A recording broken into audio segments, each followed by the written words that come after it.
እነ ምሬ ወዳጆ አንድ መግለጫ ሰጥተዋል። በጣም የገረመኝ ጉዳይ ነው። አንደኛው የገረመኝ ጉዳይ ለምንድን ነው በአፋብን በኩል እንዲህ አይነት መግለጫ ያልሰጡት የሚል ነው። ለምንድን ነው በአፋብን በኩል እንዲህ አይነት መግለጫ ያልሰጡት? መግለጫውን የሰጠው የሚኒሊክ እዝ የሚባል ነው። በአፋብን ስር ሆኖ የሚኒሊክ እዝ የሚባል ስብስብ ነው እና የመግለጫው ዋነኛ ዓላማው ማስጠንቀቂያ መስጠት ነው። በነገራችን ላይ በግልጽ እሱን ልንገራችሁ፣ ማስጠንቀቂያ መስጠት ነው። ማስጠንቀቂያ እየሰጠ ያለው እዛ አካባቢ ላይ ግዛቱን ወይንም ከማንነትና ከአስተዳደር ወሰን ጋር በተያያዘ ጥያቄ የሚነሳባቸውን አካባቢዎች በሚመለከት እነዚህን አካባቢዎች ወይ እናስጠብቃለን ምናምን በሚል ብቻ እሱን ሽፋን በማድረግ ለብልጽግና መጠቀሚያ እየሆኑ ያላችሁ አካላቶች አላችሁ፣ ፋኖንም ለመውጋት የተዘጋጃችሁ ያላችሁ አካላቶች አላችሁ፣ ተጠንቀቁ የሚል ማስጠንቀቂያ ነው መስጠት የፈለገው። ዋነኛ ዓላማው ማስጠንቀቂያ መስጠት ነው። እንግዲህ እዛ እንቅስቃሴዎች አሉ መሰለኝና ልክ እንደ ሚሊሻ እንደ እንትን ነው የምናያችሁ፣ አድማ በታኝ ልክ እነሱን በምናይበት መልኩ ነው እናንተንም የምናያችሁ። ስለዚህ ረፉ የሚል ማስጠንቀቂያ መስጠት ነው የፈለጉት። ግን እግረ መንገዳቸውን ያነሷቸውም ነገሮች አሉ። አንደኛው ያነሱት ጉዳይ የአማራ ሕዝብ የሚያነሳቸውን የማንነት በተለይ ራያ አካባቢ ላይ ስለ ራያ አካባቢ ነው ያወሩት። ስለ ወልቃይት ምናምን አላወሩም። በአፋብን ደረጃ መግለጫ ያልሰጡት ለዚህ ይመስለኛል። እዛ አካባቢ የሚነሳባቸው 5 አካባቢዎች አሉና እነሱን ጠቅሰው እዛ ላይ የሚነሳው የማንነትና የወሰን ጥያቄ የኛ ግንባር ቀደም የትግል አጀንዳችን ነው የሚል ነገር ያነሳሉ። ግን እነዚህ ጥያቄዎች በብልጽግና መንገድ ሳይሆን የሚፈቱት በፋኖ መንገድ ነው የሚል ነገር ያነሳሉ።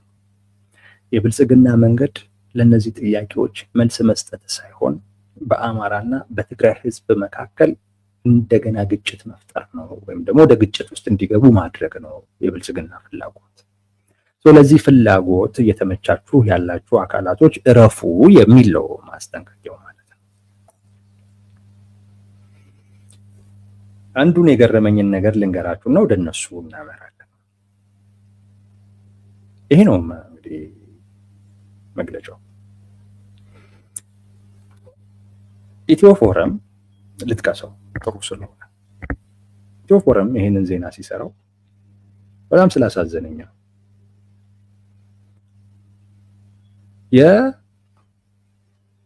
የአማራ ህዝብ የሚያነሳቸው ወይም እዚህ አካባቢዎች ላይ የሚነሱት የአስተዳደር የማንነትና የወሰን ጥያቄዎች ግንባር ቀደም አጀንዳችን ነው የሚለው ዘለውታል።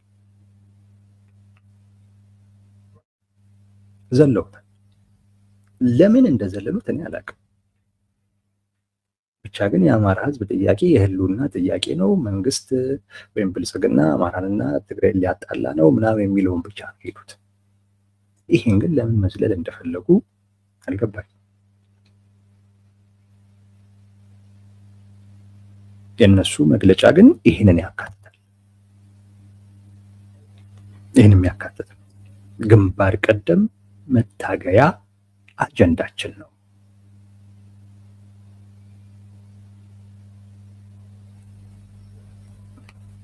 የሚለው ሰው ይሄን ለምን መዝለል እንደተፈለገ አይገባኝም። እውነት ለመናገር መግለጫውን ማቅረብ ካስፈለገ ይሄም የመግለጫው አንዱ ወሳኝ ይዘት ይመስለኛል እና መቅረብ ነበረበት ለማለት ነው። እንደው ስላስገረመኝ ነው። በአማራ በኩል ያሉ አካላት እንዲህ አይነት ጥያቄ ማንሳት የለባቸውም መሰለኝ፣ ወይም ካነሱ አይስተናገድላቸውም። ቲፒኤልኤፍ በግዛቶቹ ጉዳይ ላይ አልደራደርም ሲል ይስተናገዳል። ነገር ግን በፋኖ በኩል እንዲህ አይነት ነገር ሲያነሱ ኤኒዌይስ የቲፒኤልኤፍ ፍላጎት ምን እንደሆነ የሚያሳይ ነው። ይሄ የቲፒኤልኤፍ ፍላጎት ምን እንደሆነ ወይም በዛ ዙሪያ ያሉ አካላቶች ፍላጎታቸው ምን እንደሆነ የሚያሳይ ጉዳይ ነው። መካተት ነበረበት። ዋነኛ አጀንዳችን ነው የሚለው ነገር አሁንም ቢሆን የማንነት የወሰን ጉዳይ የተውነው ጉዳይ አይደለም። ጥያቄያችን በእርግጥ ወደ ህልውና ደረጃ ተሸጋግሯል። ነገር ግን ይሄም ቢሆን ግንባር ቀደም የትግል አጀንዳችን ነው የሚለውን ነገር አንስተውታል። ጥያቄ ሊፈጥር የሚችሉ ነገሮች ይኖራሉ። ግንባር ቀደም አጀንዳቸው ከሆነ እንዴት ነው በዚህ ጉዳይ ላይ አልደራደርም ከሚል አካል ጋር አብረው ሊሰሩ የሚችሉት? እንዴት ነው በዚህ ጉዳይ ላይ አልደራደርም በኃይልም ቢሆን እነዚህን አካባቢዎች መያዝ አለብኝ ብሎ የያዘም አካልን ማለት እንዴት ችላ ብለው እንዳለፉት እኔ አይገባኝ። ባይ ዘ ዌይ የህልውና ጥያቄና የማንነትና የወሰን ጥያቄ እውነቴን ነው የምላችሁ የሚለያይ አይደለም። በአማራ ታጋዮች በኩል ወይም የፋኖ ታጋይ ነን የሚሉ ወይም በእነሱ ዙሪያ ያሉ አካላቶች የህልውናን ጥያቄና እነዚህ አካላት በዛ አካባቢ ላይ የሚነሱ ከማንነት ጋር የተያያዙ ጥያቄዎችን ለያይተው ለምን እንደሚያዩዋቸው አላውቅም። አሁን ለምሳሌ የህልውና አደጋ ውስጥ ነን የሚሉት ምን እያሉ ነው? በማንነታችን እየተገደልን ነው አይደለም እንዴ? የፋኖ ሰዎች እዚህ ካላችሁ አርሙ። የህልውና አደጋ ውስጥ ነን እያላችሁ ያላችሁት በማንነታችን እየተገደልን ነው ብላችሁ ነው። ያ ነው ትርጉሙ። አማራ በመሆናችን ምክንያት ሞትን፣ ተገደልን። በምን? በማንነታችን ምክንያት። ይሄ ማለት ምን ማለት ነው? የማንነት ጥያቄና የህልውና ጥያቄ የሚለያይ ጥያቄ አይደለም። የሚለያይ ጥያቄ። አንተ ከማንነትህ ውጪ አይደለም። እንዴት ሊያይተው አሁን ጥያቄ ወደዛ ተሸጋግሯል ይላል? ምን ማለት ነው ተሸጋግሯል ማለት? አሁን እየጠየቅ ያለው ራሱ የማንነት ጥያቄ ነው። የህልውና ጥያቄ ብለህ የምትጠይቀው የማንነት ጥያቄ ነው እያልክ ያለው የአማራ ህዝብ የህልውና አደጋ ውስጥ ገብቷል ነው። የኦሮሞ ህዝብ እያልክ አይደለም። የትግራይ ህዝብ እያልክ አይደለም። የአማራ ህዝብ ነው እያልክ ያለው። ያ ማለት ምን ማለት ነው? አማራ በማንነቱ እየተገደለ ነው። በማንነቱ እየተፈናቀለ ነው። በማንነቱ መብቱን እያጣ ነው። እየተገፋ ነው። በደል እየደረሰበት ነው። ታዲያ ራያ ላይ ያለው የማንነት ጥያቄ የህልውና ጥያቄ የማይሆንበት ምክንያት ምንድን ነው? እዛ ጋር የማንነት ጥያቄ እያነሱ ያሉት ለምንድን ነው? በማንነታቸው ስላልተከበሩ፣ በማንነታቸው መብት ስላልተሰጣቸው፣ ማንነታቸውን መሰረት ተደርጎ ስለሚታሰሩ፣ ስለሚገደሉ ነው። ሌላ እኮ አይደለም። ስለዚህ ምን አሉ? የማንነት ጥያቄ አነሱ። የወሰን ጥያቄም አነሱ። ለምን? ይሄ አካባቢ ወደ አማራ ቢሆን ማንነታችን ይከበራል። ድሮም እዛ ስለነበረ ነው ተከብረን የነበር ነው። አሁን ያጣ ነው ይሄ ወሰን ወደ ትግራይ መካለል። የሚለያይ አይደለም። የአካባቢ ጥያቄና የማንነት ጥያቄ፣ የህልውና ጥያቄ የሚለያይ አይደለም።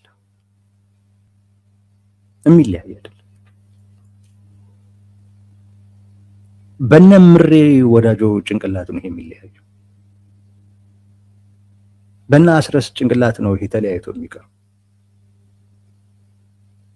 ለያይተው ደግሞ የሚያቀርቡት የእውነቴን ነው እምላችሁ የወልቃይት ጉዳይ ሲነሳ፣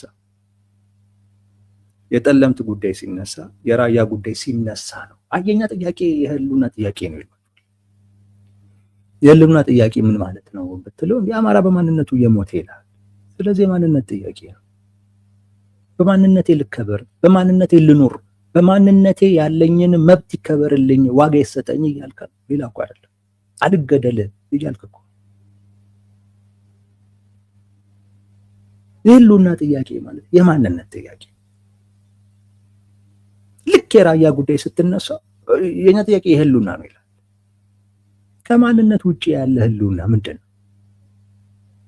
ምንድን ነው እሱ? ያማ ማለት በቃ እንደ ሰው ልጅ ሁሉ አደጋ ውስጥ ገብተናል እያልክ ነው። ስለዚህ ይሄ ደግሞ የአማራ ህዝብ የምናምን ማለት የለብንም።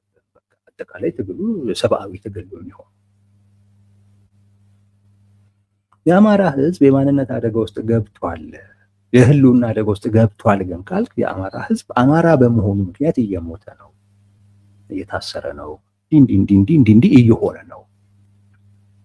ስለዚህ ከማንነት አማራ ከሚለው ማንነት ጋር ይያያዛል የህልውና ጥያቄ ማለት ነው።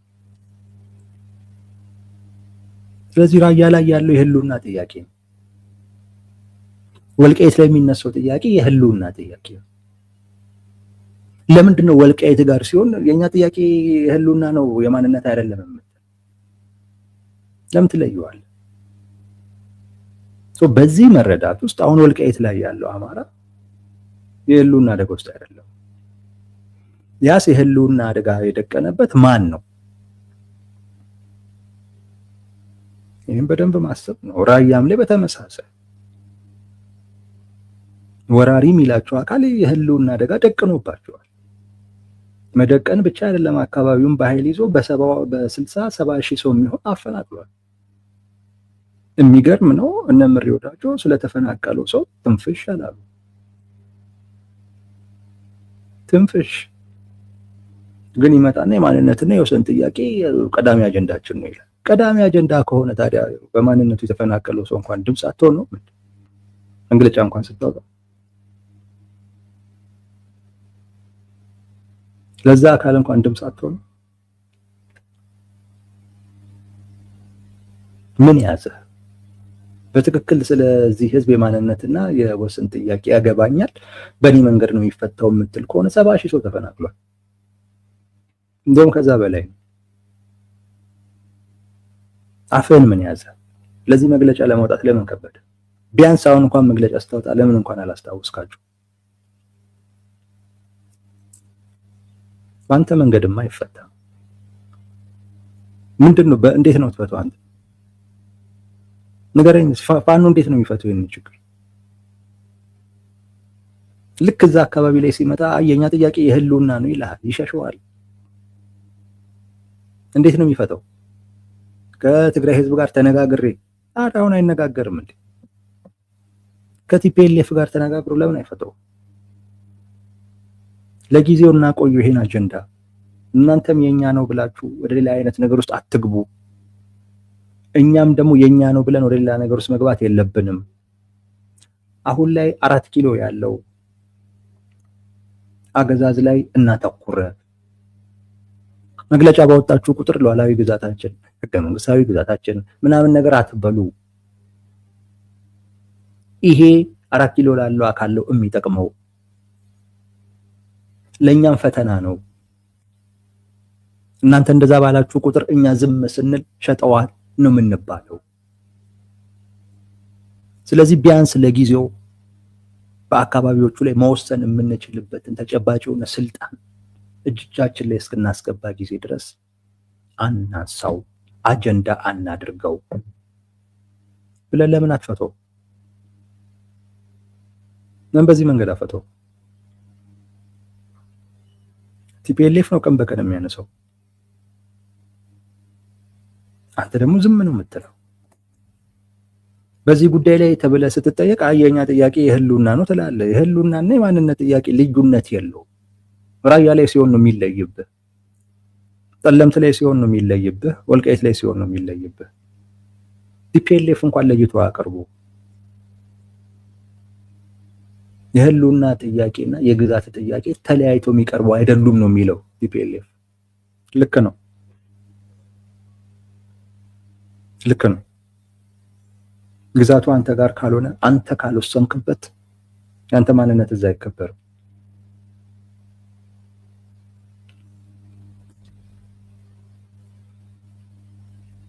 ስለዚህ ይሄ ማወቅ ያስፈልጋል። ምንም በእኛ መንገድ ነው የሚፈተው ይላል። ምንም መንገድ እኮ የለውም። ምንም እኮ አማራጭ እኮ የለውም። ማንም አቅርቦ አያውቅም። እውነቴን ነው የምላችሁ፣ ማንም። እኔ ደግሞ እንደዚህ አይነት ትርጉም የሌለው ተቆሞ በጣም ነው የሚያስጠላኝ። ወይ አማራጭ አቅርበህ ይሄ የተሻለ ነው፣ ለምን ይሄ አልሆነም? አንድ ነገር ነው። አንተ ምንም አማራጭ ሳይኖርህ ሌላው ግን የሚያቀርበውን አማራጭ ዝም ብሎ ብቻ መተቸት ምንድን ይሁን ነው እያልክ ያለው? ምን ይሁን ነው እያልክ ያለው? እንዲህ አይነት ጫጫታ የዛን ጊዜ እነዚህ አካባቢዎች በትግራይ ክልል ውስጥ ነው ምርጫ የሚደረግባቸው ተብሎ የተባለ ጊዜ ቀርቦ አያውቅም። እንደዚህ አይነት ጫጫታ አልነበር። የአማራና የትግራይን ህዝብ ለማጋጨት አልተባለም። ያን አሁን ከትግራይ ይውጣ ግን ሲባል የአማራና የትግራይን ህዝብ ለማጋጨት ነው የሚል ነገር ተነሳ። ስለዚህ የአማራና የትግራይ ህዝብ ማይጋጨው የትግራይ ሲሆን ነው ማለት ነው አካባቢዎቹ። እዛ ከሆነ የአማራና የትግራይ ህዝብ አይጋጭም። የትግራይ ከሆነ ግርም እኮ ነው የሚለኝ እኮ።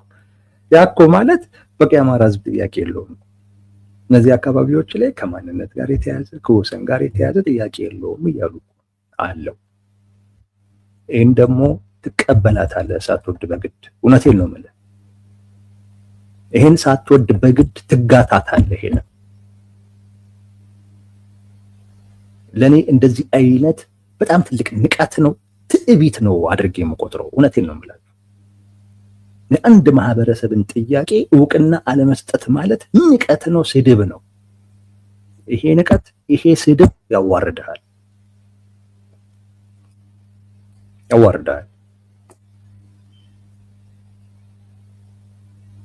ቢያንስ ይሄን ማወቅ፣ ለዚህ ሪኮግኒሽን መስጠት፣ ከዛን ተነጋግረን እንፈቷለን ማለት አንድ ነገር ነው። ጥያቄው የነሱ ጥያቄ አይደለም ማለት ምን ማለት ነው? 20 ምናምን ዓመት 30 ምናምን ዓመት ሲጠይቅ የነበረ ጥያቄ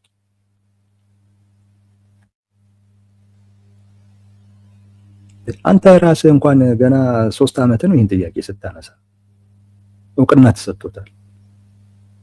ሌላው 30 ዓመት አንስቶት አንተ ግን እውቅና አትሰጥም። ለዛ 30 ዓመት ሲያነሳው ለነበረው ጥያቄ አንተ እውቅና አትሰጥም። አንተ ግን 3 ዓመት ነው ገና እያነሳው ያለው።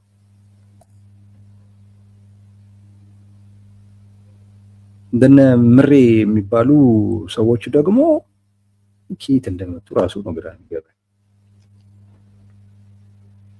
ወይ አማራጭ አቀርቡ። ምን አይነት ተፈጥሮ እንደሆነ ያላቅም። ምን አይነት ተፈጥሮ በዚህ ጉዳይ ላይ። ይሄ ጉዳይ ሲሪየስ ጉዳይ። እኔ ጉዳዩን የግዛት ጉዳይ አድርጌ አይደለም ማለት፣ የአካባቢ ጉዳይ አድርጌ አይደለም ማለት። እውነቴን ነው የምላችሁ። ለአንድ ማህበረሰብ ጥያቄ እውቅና ያለ መስጠት ጉዳይ አድርጌ ነው ማለት። ታውስ እኔ አካባቢው የኢትዮጵያውያን ነው ብዬ ነው የማስበው። የትም ቢሆን ኢትዮጵያውያን እስከኖሩበት ጊዜ ድረስ እስከሆነ ጊዜ ድረስ ችግር የለውም ብዬ ነው የማስበው። ብቻ የግጭት ምክንያት እንዲሆኑ ነው የማልፈልገው። የግጭት ምክንያት ደግሞ እንዳይሆኑ ዛሬ አይደለም ድሮ በእነዚህ አካባቢዎች ላይ አካባቢዎቹን የአንዳቸው በማድረግ መፍትሄ አይሰጥም እል ነበር። ያኔ የትግራይ ጦርነት ጊዜ አካባቢዎቹን የአንዳቸው በማድረግ መፍትሄ አይሰጥም። አሁንም አቋሚያ አሁንም ቢሆን አካባቢዎች የአንዳቸው በማድረግ መፍትሄ አይመጣም። አካባቢውን የአንዳቸው ለማድረግ መሞከር ሁለቱን ህዝቦች ለማጋጨት መሞከር አድርጌ ነው የምቆጥረው። ከሁለቱም ውጪ ግን ማድረግ ሁለቱን ያግባባል። አሁንም የተግባቡት በዛ ነው፣ ከሁለቱ ውጪ በመሆኑ ነው። አይታችሁት ከሆነ ቲፒኤልኤፍ ከዛች ውሳኔ ጊዜ ጀምሮ የፌዴሬሽን ምክር ቤቱ ያችን ውሳኔ መወሰኑን በምርጫ ቦርድ በኩል ከታወቀ ጊዜ ጀምሮ አይታችኋቸው ከሆነ እያንዳንዱ የቲፒኤልኤፍ አመራር ሲወጣ አማራ ክልል ጄኖሳይድ ተፈጽሟል፣ አማራ ክልል ላይ ይኸው ሰሞኑን ምግበይ ጄኔራል ምግበይ፣ ባለፈው አማኑኤል አሰፋ፣ የሆነ ሰልፍ ደግሞ ምናምን እሱን ውሳኔውን መቃወም ሰልፍ ላይ ደግሞ ዶክተር ደብረጽዮን አማራ አማራ አማራ ማለት የጀመሩት ከዛች ውሳኔ በኋላ እስከዛች ውሳኔ ጊዜ ድረስ ተስፋ ነበራቸው ከብልጽግና ጋር። ብልጽግና ያቺን ውሳኔ መወሰኑን ሲያውቁ ከዛ በኋላ ነው በቃ ብልጽግና ላይ ተስፋ ቆርጠው ባኖዬ አማራዬ አማራነት ምናምን ማለት የጀመሩት አማራን አቆማ ምንድነው እያንቆለጳጳሱ መጥራት የጀመሩት ከዛ በኋላ አይታችሁ ከሆነ ማለት ከዛ በፊት ብለው አያውቁም። ከአማራ ህዝብ ጋር ከህዝቡ ጋር ያለን የህዝብ ለህዝብ ግንኙነት እናሻሽላለን ምናምን ከማለት ውጪ አማራ ላይ ጄኖሳይድ እየተፈጸመ ይሄው ፋኖ 3 ዓመት ሙሉ ቴክኖሎጂ ታጥቅ ያለው የሚልን አካል ይሄው ይዞት አማራ በያዝከው አቋም ጠንክር በርታ የሚል አይነት ነገር የመጣው ከዛች ውሳኔ በኋላ። አካባቢዎቹ ግን ወደ ትግራይ ቢሆኑ ኖሮ አማራዬ ምናምን የሚባል ነገር የለም።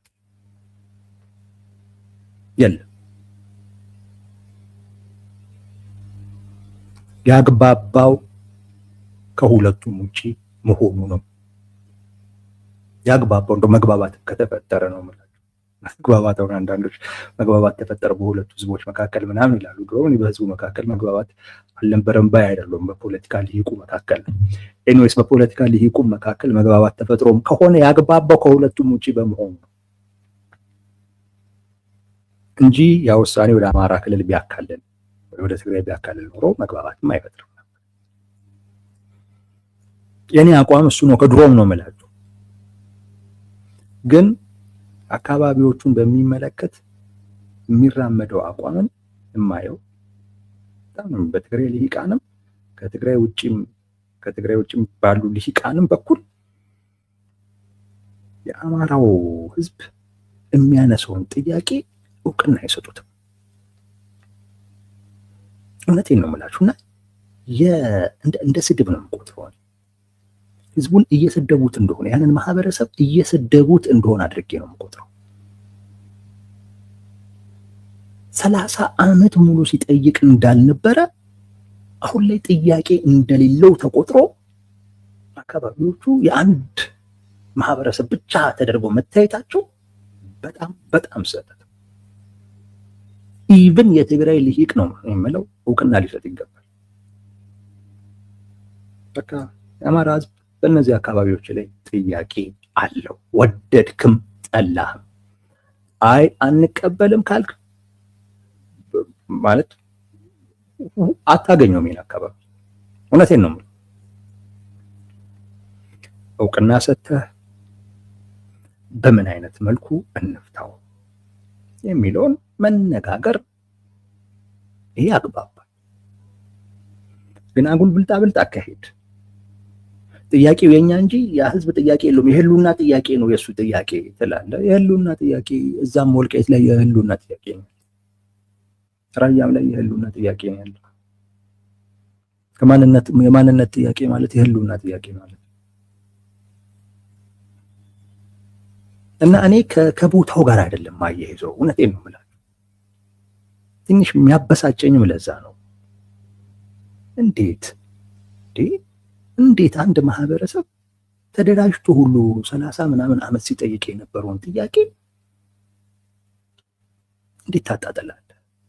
እንዴት አላቆም ትላለህ?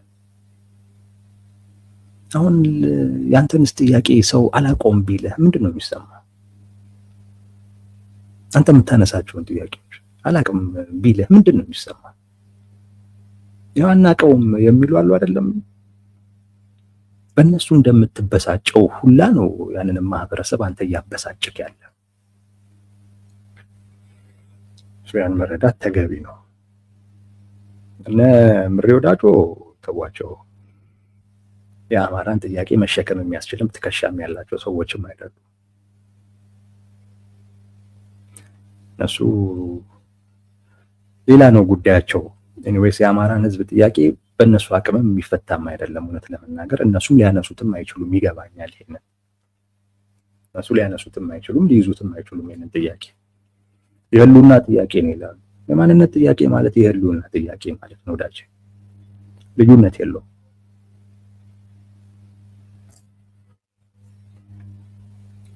ስለዚህ የህልውና ጥያቄ ካለህም ዋነኛው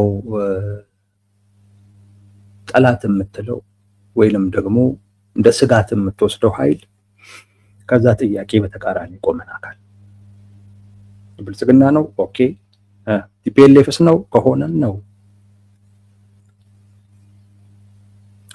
ግን ከቲፒኤልኤፍ ጋር ትንሽ ቅርበት አለኝ፣ ከሱ ጋር ቢያንስ ተነጋግሬ መፍታት ይችላሉ ማለት ትንቁ ማለት እኮ አይደለም። ብልጽግናንም ቲፒኤልኤፍንም እንደ ስጋት እኮ ቆጥረህ ግን ሁለቱንም እንደ ስጋት መቁጠር ከሁለቱም ጋር ያለህን ችግር በተመሳሳይ መንገድ ትፈተዋለህ ማለት አይደለም። ከቲፒኤልኤፍ ጋር ቢያንስ ተነጋግሬ መፍታት እችላለሁ ብለህ ካሰብክ በቃ ወደ ንግግር ነው የምትሄደው። የግድ መጋጨት አይጠበቅም። ወደ ንግግር ግን ለመሄድ ምን ማድረግ ያስፈልጋል? ያም አካል ለንግግር ዝግጁ መሆኑን መግለጽ አለበት። ግን እያለ ያለው ምንድነው? አልደራደርም፣ በዚህ ጉዳይ ላይ ድርድር የሚባል ነገር የለም እያለ ነው። ይሄን አቋሙን ማስተው አለበት። ያን ማስተው ስትችል ነው አንተ የአማራን ህዝብ ጥያቄ መሸከም የሚያስችል ኃይል ተደርገህ ልትቆጠር የምትችለው። ከዛ ውጪ በዛ ደረጃ ሊያስቆጥርህ የሚችል ምንም አይነት ነገር የለም። እኔስ እነዚህ ነገሮች ትንሽ ስላስገረሙኝ ነው። አንደኛ የተዘገበበት መንገድ፣ ሁለተኛ እነ ምሬ ወዳጆ ማንነትንና ህልውናን ለያይተው ለማቅረብ ሲሞክሩ ሳይ ትንሽ አስገርሞኝ ነው። እና የህልውና ስጋት ደግሞ አንድ አካል ብቻ አይደለም። ቲፒኤልኤፍ ለአማራ ህዝብ የህልውና ስጋት ነው። እውነቱን ልንገራችሁ፣ የህልውና ስጋት ግን አሁን ስልጣን ላይ ስላልሆነ ምናልባት ይሄንን አካል መሳሪያም ይዘህ ወይም በሌላ አይነት መንገድ መታገል ላይ ይጠበቅብህ ይችላል። ተነጋግረህ ልትፈታው ትችል ይሆናል። ተነጋግረህ ደግሞ የምትፈታው ከሆነ ያም አካል በአደባባይ ለመነጋገር ዝግጁ መሆኑን ቢያንስ መግለጽ መቻል አለበት። አልደራደርበትም እያለ እና ደግሞ የአማራ ህዝብ የወልቃይት ላይ ጥያቄ የለውም እያለ ጥያቄው የሆዴድ ነው ምናምን እያለ ጥያቄውን በሙሉ ያ ማህበረሰብ 30 ዓመት ሲጠይቀው የነበረውን ነገር ሲያጣጥል እያየህ ግን ዝም ማለት እውነት ለመናገር እንኳን የአማራን ጥያቄ ልትሸከም አይደለም አማራ መሆንንም ራሱ ያስጠረጥራል። እሱም ራሱ ጥያቄ ውስጥ የሚከተል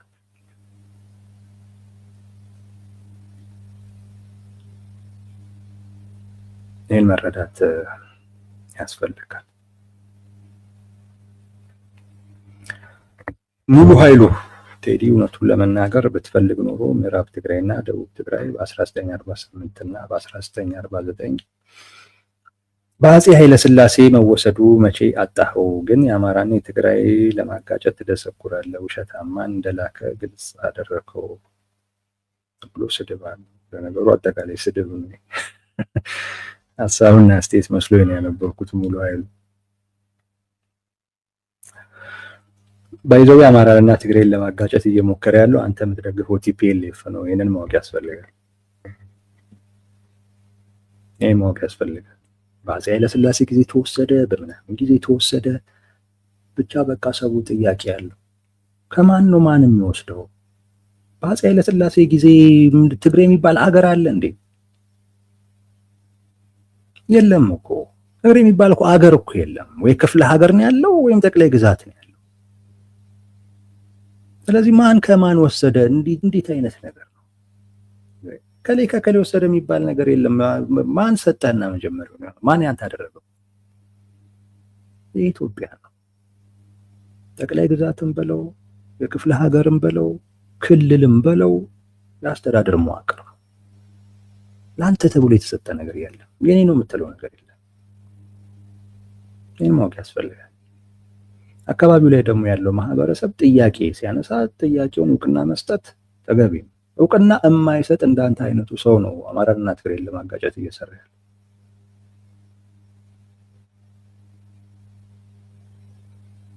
ማን እንደውም ሁለቱን ላስማማ ነው። አንተም እውቅና ስጥ እያልኩ እና እውቅና ካልተሰጣጣህ እንዴት ነው ልትነጋገር የምትችለው? እንዴት ነው ልትግባባ የምትችለው? የኔ ነው እያልክ እየተንታረክ እንዴት ነው ልትግባባ የምትችለው? በማታለል ይሆናል እንዴ? ይመስላል እንዴ ሌላው ስም የሚታለል እንዳይመስልህ። እሱም የራሱን እኮ ሂሳብ ሰርቶ ነው። ሌላውም እየተታለለ እንዳይመስልህ። እሱም የራሳቸውን ሂሳብ ሰርተው ነው።